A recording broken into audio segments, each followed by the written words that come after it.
All right, so welcome to another deep dive. Today, we're going to be looking at party culture, but through a song. Okay. It's from a YouTube video. It's called Odd Squad Family Life of the Party. It's on the Only Dreamers channel. Hmm. And there's this one line that really got me thinking. It says, "Bring out the lick, somebody fill my cup, might even dance.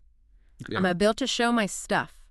Interesting. It's like the whole party experience kind of summed up in one line: drinks, dancing, Yeah. this need to kind of show off. And it makes you wonder, what does this song tell us about why we party and what are we hoping to get out of it? It is interesting that you picked up on that desperation. The lyrics are pretty simple, Yeah. but they do seem to touch on this deeper need for validation. Yep. And, if you think about it, parties are like these microcosms of society where, these social hierarchies Mhm. and status symbols all come out. Yeah, it's like everyone's trying to fit into a role. Life of the party, wallflower, Yeah. that mysterious loner in the corner. But it's not just about fitting in, is it? There's also this element of escapism, like a need to break free. Like Yeah. in the line, "I got the weed roll now. Feel like I had enough. It's been a week, so I just need a bus that can make things slow down." Absolutely. In sociology, we talk about leisure is a space where you can. Yeah. Step outside your roles, Yeah. explore different parts of your identity, Right. and parties with all the sensory experiences and, loosen the social norms. It could be a really powerful form of escape, Yeah. but it is a double-edged sword. If you look at the psychology research, Yeah. on substance use, this desire to slow things down often comes from these anxieties and pressures that people Yeah. are facing. Yeah. So while parties might be a reprieve, they highlight the need to look at the root causes of the stress in our lives. So it's not just about letting loose, it's about escaping something. But the escape itself, even if it's for one night, seems to be tied to this need for social validation. It's like you need to perform, you need to show your stuff to be worthy of the escape. That's a really good point.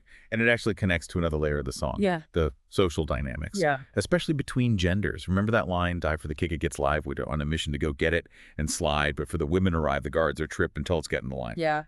It really suggests that when women arrive, the whole atmosphere changes. It's like the game changes. Right. And that's where things get really interesting. How does this presence change the dynamic? Is it a heightened sense of competition, a need to prove your masculinity, or something else entirely? What do you think? Well, from a sociological perspective, it's important to consider this concept of peacocking, which is Yeah. how individuals, especially men, Yeah. might feel this need to exaggerate their behavior or achievements to attract attention, Okay. and especially in the presence of potential mates. So the song seems to allude to this shift to more performative behavior when women show up. So we've got this cocktail of escapism, validation seeking, gender dynamics, all mixed up in these few lines of this song. It's crazy how a few lines can reveal so much about. It is fascinating.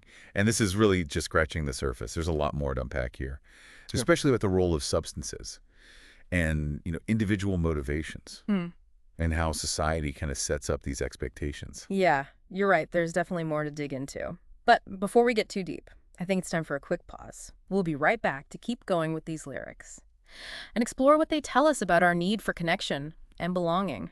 Stay with us. And we're back, ready to dig in deeper to this Life of the Party song. One thing that really stood out to me is that even though it's all about, letting loose, there's this competitive edge. Yeah, definitely this drive. Yeah. Not just to participate, but to dominate. Right. Like it says, wow, we got a fire lit. There ain't nowhere to sit because the part's at his peak now, on a winning streak, now undefeated. On a beer pong table, seems like I'm the one to beat now. Right. Beer pong champion. Right. Like that's the goal. It's funny. It's almost like a caricature, but it really shows how, even when we're trying to have fun, we still bring in these ideas of success. It's not just about having fun. It's about being the best at it. So does that tie back to the social validation thing? I think so. Yeah. Absolutely. Like winning at beer pong is another way to, Yeah. to get that status Right. in the group. There's this theory in psychology called social identity theory. Basically says that we get our self-esteem from the groups that we're in. Okay. So in a party where everything's changing so fast, being good at something, Yeah. even beer pong, can make you feel like you belong.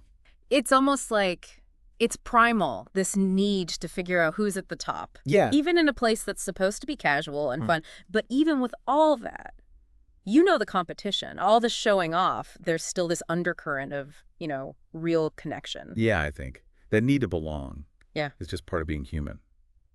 And even though the song doesn't really talk about deep connections, you can see hints of it, that feeling of being in it together. Like in that line, die for the kick it gets, live on a mission to go get it and slide. Exactly. They're all looking for that same thing. Whatever it is, it's like this shared pursuit. And parties are, social gatherings. Right. Even if sometimes it's about superficial stuff, there's still a place for people to, come together, interact, maybe even form bonds. There's this idea in sociology about Gemeinschaft and Gesellschaft.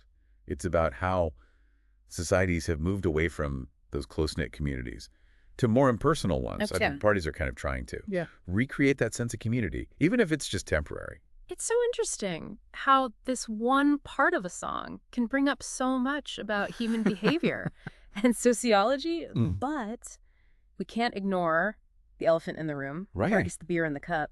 Substances are a big part of it. Definitely. A big part of what the song's about. And it's complicated. We've talked about how they can help people escape, slow things down, but they can also make the experience better, make it easier to connect, help you show off. The line, bring out the lick, somebody fill my cup, might even dance, I'm about to show my stuff. It's like the alcohol is necessary for the person to express themselves. It's a common theme. It connects to this idea of disinhibition.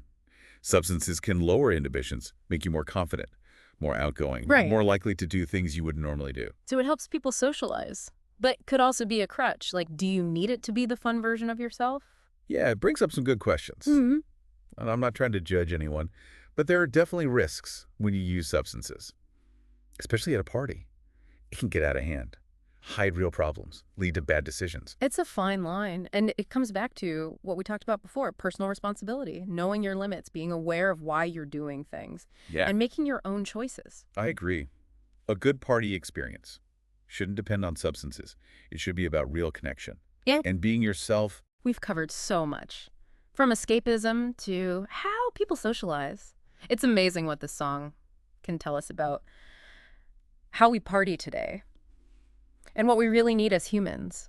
There's one more line, though, that I keep thinking about, and it gets at something really deep. The line is, I'm super gone. I had the longest. A week's out. Are we still gone? And nobody wants to peace out. It's like they're begging for the party to keep going. Yeah. Like they don't want to go back to real life. I think it's about how these experiences, they don't last. Parties are temporary. Right. A break from the everyday, like stepping into another world. But they have to end. And that ending seems to really bother the person in the song. What is it about going back that's so bad? Well, we've been talking about how people want to escape, how they want to connect, how they want to feel validated. All of that creates this feeling that's hard to find in everyday life. Yeah. So when the party's over, there's a sense of loss. Like you want that feeling to last. It's like getting out of a warm bath into a cold room. You can't stay in the bath forever, but it's still a shock. And maybe that's the point of the song. We want to be happy. We want to connect. We want to belong. And we want it to last. It's a good point. And it makes you think, if parties show us what we need, how do we get those good things in our normal lives? Right. Because we can't always be escaping. Exactly. It's about finding those things in a more balanced way. So building relationships, finding communities that, share your values, finding ways to express yourself honestly and openly. Yeah, those are the keys. Well, we've talked about a lot today. We have. From why people want to escape to how they form groups. This song has really shown us how much parties can tell us about being human. It's been great talking about this with you. It's been a pleasure. And to everyone listening, we hope this has given you something to think about. Next time you're at a party, take a second to look around. Think about what's going on. Why are people there? Why are you there? What does it all mean? Thanks for joining us. Keep exploring, keep asking questions, and keep listening to interesting music. We'll see you next time.